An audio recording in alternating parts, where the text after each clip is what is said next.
Hey guys, welcome to an interesting video on Wild Rift. So today we are back with a Corki supplementary guide. So of course, as usual, before we get into anything at all, I'm going to refer you guys to the Corki basic guide that I'll put up in the cards above for his skills, leveling order, tips and tricks, as well as some combos. But basically what this build is all about is basically this build we're excluding Triforce.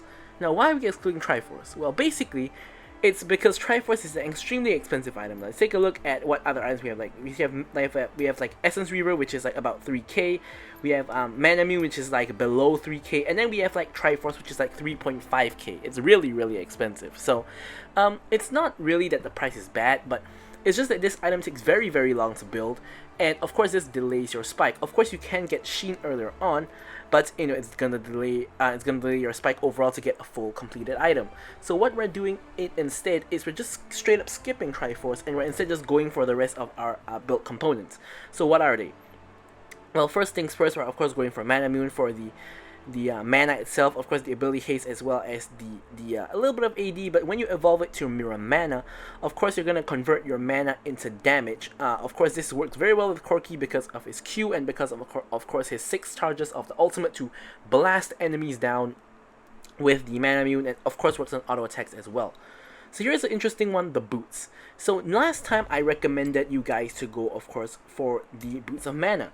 So of course since then Boots of Mana has of course been nerfed a little bit, but of course that's not the main reason why we're not going for it anymore. Boots of Mana is still really strong, but I've honestly found that Corki with Gluttonous Greaves giving you that early 35 AD as well as giving you the Omnivamp is just so strong, because Corki of course does mixed damage, meaning both physical and magic damage, and getting the Gluttonous Greaves is gonna basically just give you that Omnivamp, and you're just gonna be able to heal up throughout the match, and you guys will see that later on in the gameplay that Gluttonous Greaves actually comes in really handy.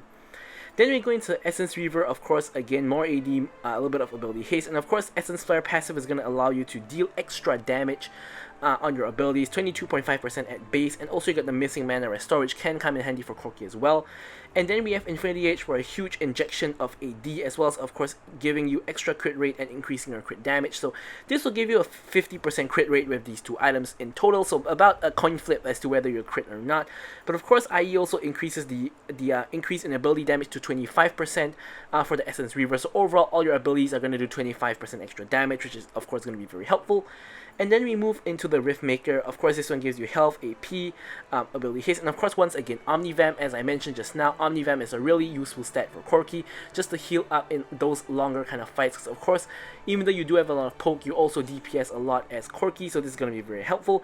And the Void Corruption passive, which is a really strong passive to allow you to deal a lot of extra damage after 3 seconds into a fight, gives you extra 9% of pre-mitigation damage as true damage, which is insane in terms of damage output, and just a beautiful item overall for Corki. So your last item, you do have a bit of freedom. You can of course go for Void Staff to give you magic penetration, but you don't necessarily always need that. You can also opt for other items as your last item. You can of course go for GA for safety. You can of course go for Shield Bow for safety as well, and it being a crit item helps in terms of stacking with IE and Essence Reaver as well. And Slow Recharge Blade can also of course work as a final item. So for the runes, we want to go for First Strike. Of course Corki procs First Strike super duper easily. You can easily just prop First Strike with your ulti, with your Q, and you can get a lot of gold and a lot of extra damage with First Strike. But of course with this build you can be in a fight for a long time. You have your IE, your Rift Maker and such, so you can also in fact go for Conquer if that's what you prefer. Brutal of course for the auto attack on hit damage, because you still do auto attack quite a bit. And then of course you go for Coup de Grace against low HP enemies, and you go for Giant Slayer against tanky targets depending on the enemy team comp. And then of course once again we go for Legend Bloodline for more Omnivamp. You don't really need attack speed on Corki that much. Omnivamp is going to be a lot more helpful. And I like to take Bone Plating personally for of course the anti-combo damage and better laning power. And finally for the spells, you want to go for Flash and you want to go for Exhaust. Of course Corki doesn't really benefit from other summoner spells like Ghost or things like that, so Exhaust is going to make the most sense. So all that out of the way, let's jump into talking about our gameplay. Alrighty, so now let's take a look at the gameplay itself. Okay, so generally, as I normally mention, you normally want to pick Corki when there is a lack of AP on your team. Now, you can of course pick Corki if there already is AP on your team, but you want to make sure there is at least some kind of constant AD source. So you can see in this game, obviously we have a Draven top, a Yasuo mid. Both of them are AD DPS kind of champions. So we don't really have any AP aside from Nami, so obviously I'm gonna have to go AP here to kind of balance out my team's damage. But if let's say mid was a normal mage, let's say mid was an Ahri, for example, and you have a Draven in the top lane, honestly you could actually go for Corki if you want, because you already have Draven there for the physical damage DPS, so you could go for Corki if you want. But in those instances, I generally personally would just go for a normal ADC, because we already have magic damage from Ahri, so it's really kind of up to you. But in matches where there is no magic damage, this is when Corki really shines. So you can see Corki's laning phase is pretty stock standard. All you really want to do is get CS and poke with your Q and later on your ult whenever it is up. So here we're against a Lucian Leona, which is a very low range comp, but they have a very deadly all-in. If Leona engages onto me and Lucian just unleashes a full burst combo onto me, I don't think I would go 100 to 0, but I think I'll be really close to 0, and if they chase, I probably will die, so we don't really want that to happen. So here, the main way you can prevent this from happening is to poke them. So you want to poke them to a point where they're going to have trouble going in on you, because if you poke them, for example, to half health and they end up going in on you, they're going to be at half health and you might be able to actually kill them if they overcommit and go in on you.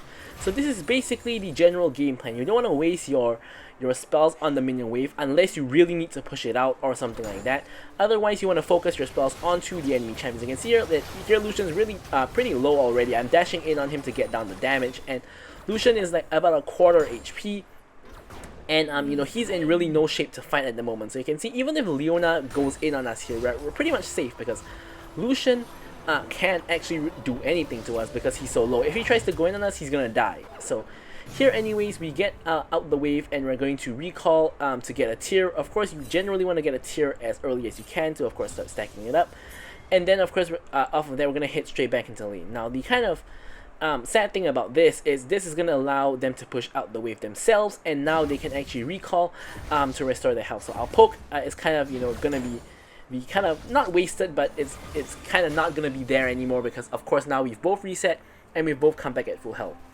Honestly, being full health on both sides is a generally better situation for them, because they have more health to go in on us with compared to us, you know, who don't really want it all. We just want to poke and, you know, we just want to chill. So of course we're going to go back to the same game plan, which is to just poke them down if possible. Here I'm keeping the wave and making sure not to push it out to try to I can't really set up a freeze at this point because the minion numbers are bad, so I can only really set up a slow push, assuming Lucian doesn't actually touch the wave, which he of course is, trying to thin out the wave, which is of course the correct thing for him to do here. Of course I have to CS and remain cautious when it comes to Leona engaging at the same time. Here Leona stepping up. Here I'm just trying to land some poke.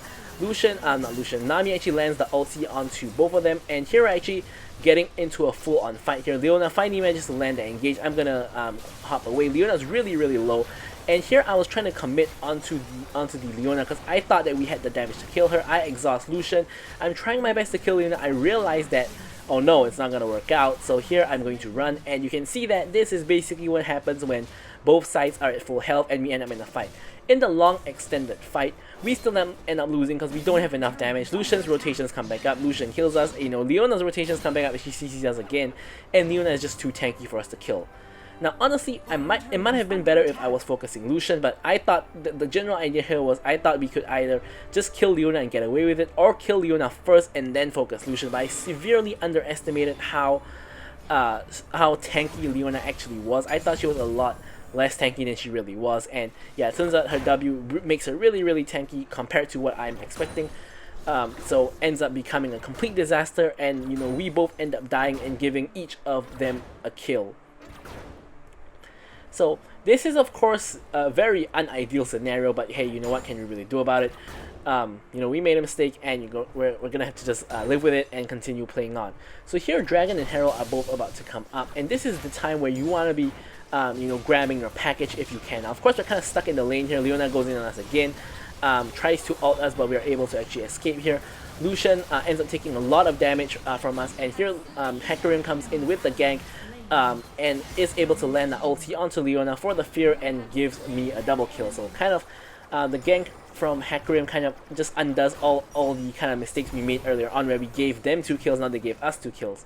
Now, I have to say that their mistake is way more egregious than ours, because it's clear that Hecarim is going to be in the area because the dragon is actually up. So it's really not wise to engage on us right when objectives are spawning, because it's very likely either your jungler or your mid laner is rotating for the objective, so they end up making a really big boo-boo and we end up getting the kills. So my team didn't need help for dragon, so I was here getting tower plates, but a long extended fight ends up breaking out in the river, which I basically am too late to join, so I'm gonna just end up recalling and just getting items. But I want to say that I probably should have been in the fight with my team, but in reality I really wouldn't have known that a fight's gonna break out after the dragon has gone. I thought the enemy team would either go for Herald trade or not engage in the fight after the dragon is gone, because there's nothing much to actually fight over anymore. So yeah. But anyways, that does end up happening, but we can't really help. Here they're trying to get some tower damage and they do get a plate, but I'm able to land a little bit of poke as they're getting the plate, which is of course once again sticking back to our game plan of course just trying to secure the plates. I'm not secure the plates, trying to get the poke. What am I talking about? But yeah, so here Leona tries to go in on us again, but we pretty much know what's going on at this point. So basically every time she goes in on us, we're just gonna dash away. Sooner or later, if she's smart enough, she's gonna predict our dash and start to actually target her ult, like where we're dashing or things like that. But for now, we're basically fine. Unless Lucian is right beside her and in a position to DPS us straight away, we generally can get away without taking too much damage. But of course, we don't want to get engaged on by her at all. You can see here that we're basically healed up all of our damage from the Omnivan boots. You can see we land 3 rockets onto Lucian in a row, just poking them out a little bit at this point in time with only the boots and the mirror mana, or the mana immune, sorry, not even the mirror mana yet. We don't really do any damage. Like, we need to evolve the mana immune into the mirror mana. We need to get Essence Reaver, things like that before we can really start to hurt. But for now, we're basically doing nothing much. Here, we're making use of the minions' splash damage to actually land shots on Lucian. This is something you can do if the enemy team stands near the minions. You don't actually even have to aim for them, you can just aim for their minions, and the splash damage off of your ulti is actually going to hit them as well if they're standing right beside their minions. So, regardless, we're back to basically a very tame lane where we're just poking them out and they're trying to find an opportunity to go all in on us. Leona tries to land a Zenith Blade again, but I'm able to sidestep it this time. So something that I want you guys to take note is, realize how it's 8 minutes into the game and I have not yet taken my package. Now this is not a mistake, but this is by design, because you generally only want to use package at objective fights, because it's really difficult to really make good use of the package outside of objectives, because the enemy team is not going to group up, and using our package on 1 or 2 people in general is not very worth, except for certain instances where you can pick someone off before a fight, or you can pick someone off at a side lane, overextending from split pushing or something like that. But in general, it's not very worth. So you want to wait till objectives spawn to really go for that. Package. So here Darius comes in basically for a lane gank, and here Nami's kind of getting caught. I'm trying to DPS. In the meanwhile, Nami actually escapes on 1 HP and is able to pick up the fruit and survive. Now here the enemy team is pushing into our tower, and here I'm trying my best to clear out the minion wave. Darius tries to go in with the flash, I exhaust him, Hecarim comes in with the fear, Lucian's tanking tower, and it's just a disaster of a dive for them because both Hecarim and Yasuo have ended up rotating, and me, Hecarim, and Yasuo each take a kill, and yeah, a complete disaster for the enemy team off of the dive. And here once again you can see the Omnivam coming in from the boots, where you can really restore a lot of HP from that Omnivam, which is why I really like Omnivam boots on Corki now. So here we pick up the Essence Reaver, and I can see that the dragon is actually coming up in about 40 seconds or so, and my package is up. So here I'm debating whether or not to take the package. I in the end decide to take the package because the package only lasts for 30 seconds. So this package is going to run out right before the dragon actually spawns. So now my objective with this package, because I know it's not going to last until dragon spawns, is either if a fight breaks out before dragon spawns to use it, or if not, I'm going to use it to find a catch onto someone. So here I'm hoping someone's going to walk by. And here Lucian is basically falling for the trap. I push him into my team and he basically has no escape. We get a free kill onto Lucian. And this is basically one of the other uses of the package, aside from like launching it into the entire enemy team, which is of course to use it to get a pick. You can see I use the CC from the package to push Lucian into my team, and he basically has nowhere to go. He either has to walk through Hecarim and Nami, which is impossible of course, or he has to walk back towards me and walk over the package. Either way, he's guaranteed dead. There's literally no way he's getting out of there. Even if he dashes and flashes, I believe he's still gonna die. He dies anyway without even flashing, of course, which is kind of optimal for him because he's not getting out anyway. No point wasting the flash, but we are able to secure the dragon off of that pick. Furthermore, we've also been able to evolve our Mana Immune into Mirror Mana and also been able to secure our Essence Reaver. So now we have a pretty strong 2-item power spike with these 2 items. Leona engages on us, but she's alone, so nothing is really going to happen here. Lucian comes back, Leona lands a pretty good stun, but Nami lands a pretty good ulti. And here you can see the Omnivamp together with Nami's heals are coming in, and here we get both of them really low. Unfortunately, Nautilus comes in with the gank, and we do end up both dying to Nautilus. Lucian does go down in a trade, but if Nautilus didn't show up, I'm pretty sure that we would have killed both the Leona and the Lucian in this instance, because they've used all of their bursts, and we have you know, our DPS still left. So unfortunately it doesn't quite work out because Nautilus did come in for the gank, but of course getting ganked by the enemy jungler is of course just part and parcel of the game, so can't really complain too much there. But you can see that you know, this is really the key difference in not going for the Triforce, because we didn't go for Triforce, we had enough gold to get Essence Reaver, and we had Essence Reaver in that fight, which gave us a lot of extra power. If we were going for Triforce, we would only have Triforce components, we wouldn't have the completed item, which would mean that we would have a lot less dueling power, and you know, we probably wouldn't have you know, won that fight or been so close to winning that fight, I guess you could say, because we did end up dying to the Nautilus gank. But yeah, this is kind of one of the pros of going for this cheaper build and going for this you know, 2-item kind of power spike here on Corki, instead of going for that usual build of going for Triforce. So here we are able to force down this tower together with the help of Yasuo, as well as land a little bit of free poke for, of course, some free first strike proccing. Now I see a fight in bot lane, but you know, I'm not really needed there because the team can finish off the fight without me, so I'm just gonna not waste time walking there.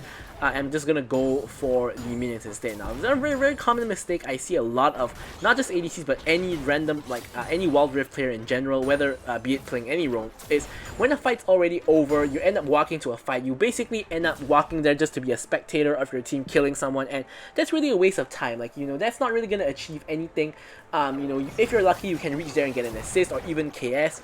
But most of the time, if you estimate the amount of time they take to die, and you can't reach there, there's no point going there at all, which is basically what happened here. I knew that by the time I reached there, he would be dead, so there's no point walking there at all, because doing so is basically a complete waste of my time, so I end up going to get the minions instead, which is a lot better use of my time here. So here my team is trying to push down mid together. Of course, we have to be very careful in this game, because they of course have a lot of catch tools. They have Nautilus, they have Leona, they have the Lux Binding, you know, they even have a Darius Proto Belt, you know, to catch us, so we really can get caught by 101 things here. Here comes the Darius with the Proto Belt catch, and really nice prediction by Leona on the ulti. Definitely learned from all those lane fights, but unfortunately for her, it is a 4v3, and we do end up picking up a kill on the over-aggressive Darius. So here I'm just trying to land a little bit of poke. Leona somehow actually lands a max range E on me. I did not think that would hit, but she ends up basically just donating her life to me instead, because obviously she's alone with the Nautilus, and Nautilus is doesn't really have the damage to one-shot anybody here. He's going for more of a tanky-ish build with a little bit of AP because of the Rod of Ages, so you know, nothing too much is going to happen out of this. So here we get another kill onto the Leona, and we're going to take this blue buff and we're going to back. Here we are going to get the components for, of course, the Infinity Edge. Now I'm really close to Infinity Edge, and Dragon's 40 seconds away, so my main goal here is to power farm to get that IE, and then recall, get IE, and then of course get the package. So here, I know that Draven's in the fight here, but really Draven dying here is not very important to me. I'm going to focus on getting the farm I need to get IE, which I do. And Draven, in fact, does not die, but ends up getting a kill on Lucian 2v1, which is, or rather 1v2 rather, which is amazing. So here I get my IE, I get my package, I'm headed straight for the dragon. Of course, this is a triple dragon win condition for my team, and it is Mountain Dragon, arguably the best dragon in the game. And here we're gonna head over with the package to try our best to secure this dragon. So here I'm waiting in the bush with the package at the ready, trying to see if I can engage on anyone with the package. To note is that Lucian's dead, Draven's not here, so it's still an even 4v4 here. I didn't really know you could do this, but apparently you can actually hide the dragon in the bush to DPS the dragon, but this kind of leads to the issue where the entire enemy team knows you're in the dragon. So here I get engaged on by Leona, I get chain CC'd for 1 eternity, but I don't actually take too much damage. I package over and I'm trying to blast people down. Darius is ghosting and going for me, so I'm gonna have to kite him away.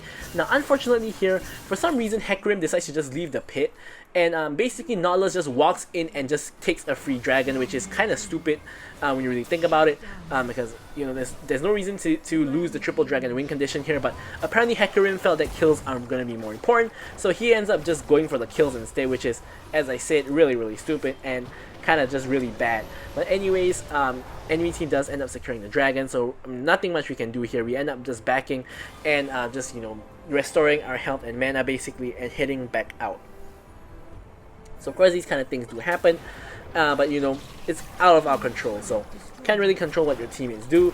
Of course, we personally had no choice but to run away because Darius is chasing us, and the only thing we could really do is to just kite him out and try to get rid of him and then go back to the fight, which is what we did.